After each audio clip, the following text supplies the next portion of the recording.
bukan sakinah tidak sakinahnya diri kita.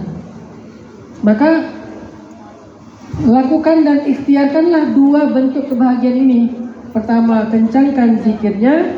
Kedua, hargailah cinta-cinta yang sudah ada dalam kehidupan kita sebelum Allah anugerahkan cinta yang lain. Jangan sampai kita selalu berpikir kalau kita itu fakir cinta. Seolah-olah kalau kita belum menikah, kita nggak punya cinta dalam hidup. Seolah-olah kalau kita diputusin, kita ditinggalkan, kita gagal dalam pernikahan, berarti kita kekurangan cinta. Bukankah kita masih punya orang tua yang mencintai kita? Dan itu cinta. Bukankah masih punya anak bagi janda, bahwa itu cinta juga. Anak mencintai ibunya. Jadi kita itu bukan orang yang kekurangan cinta, hanya belum mampu menghargai cinta-cinta yang sudah ada. Padahal itu faktornya sakinah, faktornya bahagia. Jangan terikat hanya dengan satu definisi cinta. Yang namanya cinta itu cuma pasangan, bukan. Pasangan cuma salah satu. Ada orang tua, ada keluarga, ada anak-anak, ada sahabat, dan yang lebih tinggi lagi ada Allah dan Rasul. Tapi yang bisa kita lihat ada manusia, circle terdekat. Mereka adalah cinta-cinta yang luar biasa berlimpah dalam hidup kita. Hargailah mereka. Ustaz, saya capek.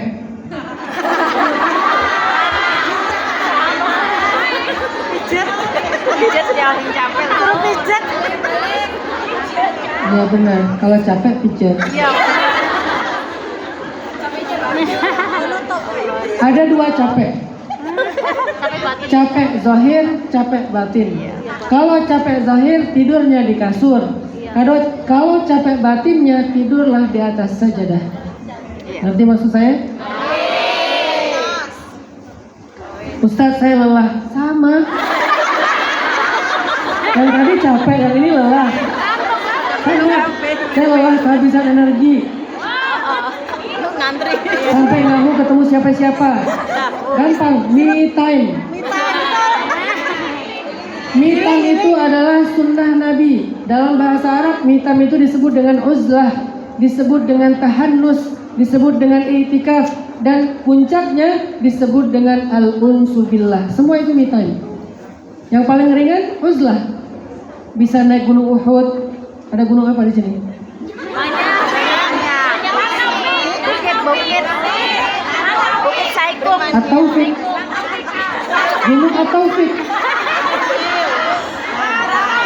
Oh, Lantau. Kirain gunung kok At-Taufik, nama masjid. Oke ya, me time ya. Bagaimana cara memaafkan kesalahan suami yang apa ini? Melampaui batas kali ya. Oh, ini yang tentang tema pasangan. Tema pasangan saya baca beberapa tadi, udah saya baca ya. Yang intinya adalah ada yang suaminya mentalak dia lewat WA. Ada yang suaminya mentalak dia pas lagi marah-marah. Terus ditanya, kalau suami marah-marah mentalak, apakah jatuh talak? Saya tanya balik, memang ada talak yang gak marah? Yang talak yuk. Mana talak kayak gitu? Aku pengen deh talak kamu.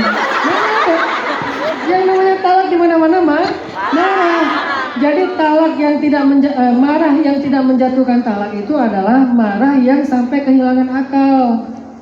Kalau masih bisa ngitung 1 sama 1 sama dengan 11, berarti masih berakal. Jadi itu nggak masalah. Terus talak lewat WA itu sama dengan talak lewat surat. WA itu kan surat digital. Kalau dulu nggak ada WA, adanya surat, maka jatuh talak. Kalau benar-benar niatnya untuk talak. Bagaimana kalau istri bertahan demi anak aja sebetulnya, udah nggak ada rasa cinta? Bentar, kata para ulama dalam rumah tangga, Allah nggak pernah ngomongin tentang cinta. Yang ada dalam rumah tangga itu adalah mawaddah warahmah, kasih sayang, bukan cinta.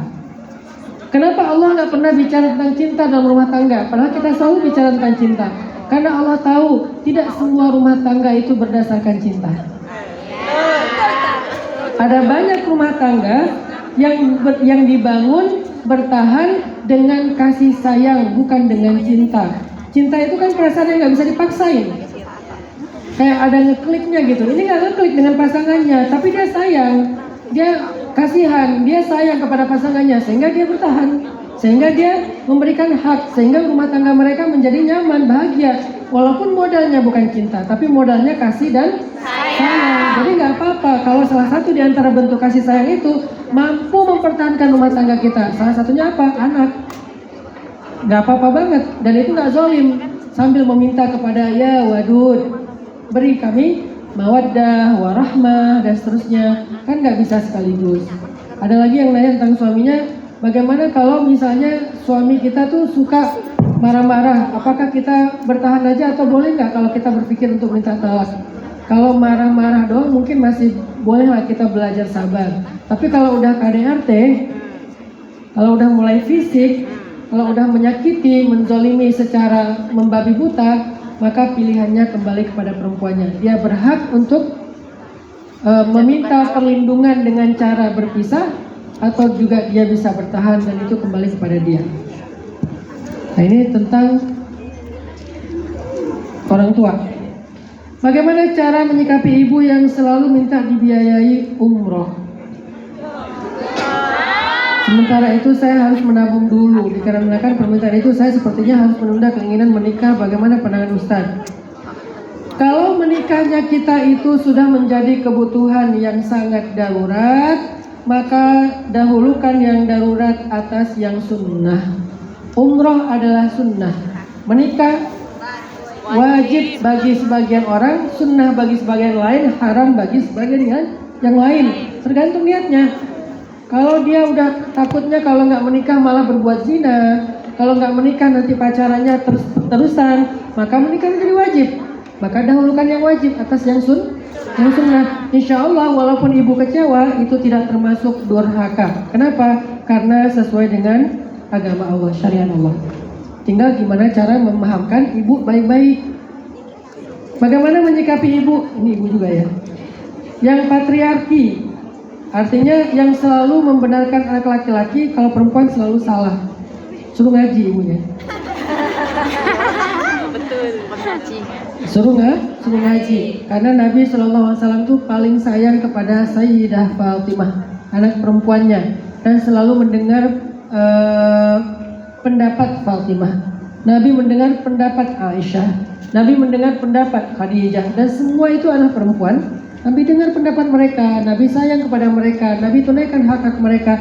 Nggak ada bedanya seperti Nabi juga mendengar pendapat laki-laki. Jadi ini bukan tentang gender, ini tentang kebijaksanaan.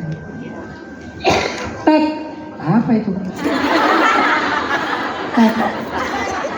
Mungkin assalamualaikum kali ya, jadi disingkat jadi tat ya. Apakah salah jika saya marah kepada orang tua sendiri? Saya anak perempuan satu-satunya. Mungkin orang tua bermaksud sayang kepada putrinya, tapi saya merasa orang tua selalu ikut campur rumah tangga kami, hingga akhirnya hubungan kami suami istri tidak baik. Tergantung ikut campurnya apa. Kalau ikut campurnya untuk mendamaikan, Nabi juga ikut campur. Ketika terjadi pertengkaran antara Ali dengan Fatimah, maka kemudian Nabi bilang ke Fatimah, wahai Fatimah, belajarlah kepada Asma. Asma itu ahli surga. Ternyata yang disuruh Nabi belajar kepada Asma itu adalah tentang bagaimana Asma sangat baik pada suaminya. Kalau ikut campur untuk mendamaikan, jangankan orang tua, orang lain pun berhak untuk mendamaikan selama tidak berlebihan. Tapi kalau ikut campur justru memisahkan, berarti dia sudah menjadi wakil-wakil syaitan. Karena salah satu di antara amalan syaitan yang paling dia suka adalah ma yufarriqu bainal mar'i wa zawji, memisahkan laki-laki dengan istrinya.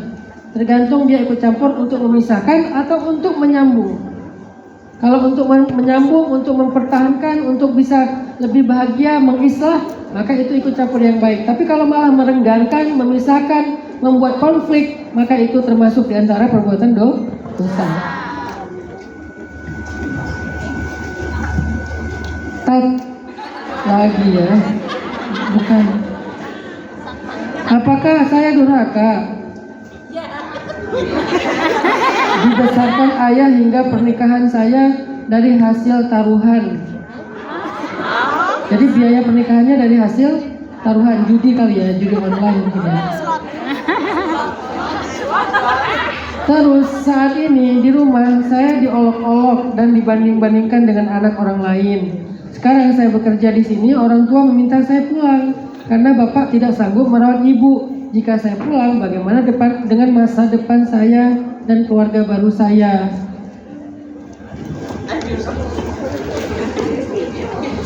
Ibu selama ada suaminya adalah tanggung jawab suaminya. Ini kalau kita ngomongin tanggung jawab ya, bukan ngomongin moral ya. Ngomongin syariat tanggung jawab. Istri tanggung jawab suaminya. Anak tanggung jawab orang tuanya. Perempuan tanggung jawab laki-laki, dan seterusnya dan seterusnya. Setiap kalian adalah pemimpin, setiap pemimpin adalah bertanggung jawab dan seterusnya. Intinya, kalau ada ayah, harusnya yang bertanggung jawab itu ayah, bukan anak perempuan. Udahlah, anak perempuan dikasih tanggung jawab yang masih ada ayahnya, yang masih ada anak laki-lakinya. Ini udah kayak kebalik-balik ini pola-pola syariat dalam penerapan rumah tangga. Makanya kita perlu belajar lagi tentang syariat keluarga. Ada wali, dan wali itu ada tingkatan-tingkatan. Di kita itu kan kalau udah waris baru datang semuanya ya. Kalau udah masalah pembagian warisan semuanya ngaku saudara. Beres warisan nggak ada yang kenal lagi. Nah ini masalah kita. Jadi tanggung jawab orang tuanya, tanggung jawab suaminya sebetulnya. Tapi kalau bicara moral nanti ditimbang-timbang. Gimana caranya mengambil jalan tengah tanpa mengorbankan keluarga baru kita, tapi juga jangan sampai mengecewakan ibu kita atau mentelantarkan ibu kita. Apakah misalnya sebagian dari rezeki kita kirim untuk minta tolong siapa merawat ibu misalnya, atau bantuin ayah atau gimana, pasti ada jalan tengahnya. Ustadz, gimana caranya menyaur utang orang tua padahal udah nggak tahu lagi berapa angkanya? Caranya adalah coba diskusikan atau komunikasikan dengan orang-orang yang dipercaya oleh orang tua kita. Biasanya mereka lebih tahu tentang masalah ini. Misalnya adiknya, saudaranya, sahabatnya. Biasanya sedikit demi sedikit akan kebuka kok. Walaupun mungkin kita nggak tahu akan kebuka semua atau enggak. Kata kuncinya adalah komunikasi. Ustadz minta doanya, kalau doa insya Allah nanti semuanya kita doain. Ada yang ayahnya baru meninggal hari ini, nanti kita doain juga ya. Yang terakhir, Ustadz, saya ingin menyempurnakan agama dengan menikah, tapi saya trauma, takut bertemu dengan pria yang berbahaya. Saya berusaha tidak pacaran, tapi saya sering dikira tidak laku. Gimana ya caranya ya Ustadz? Apa obat trauma? Obat trauma itu adalah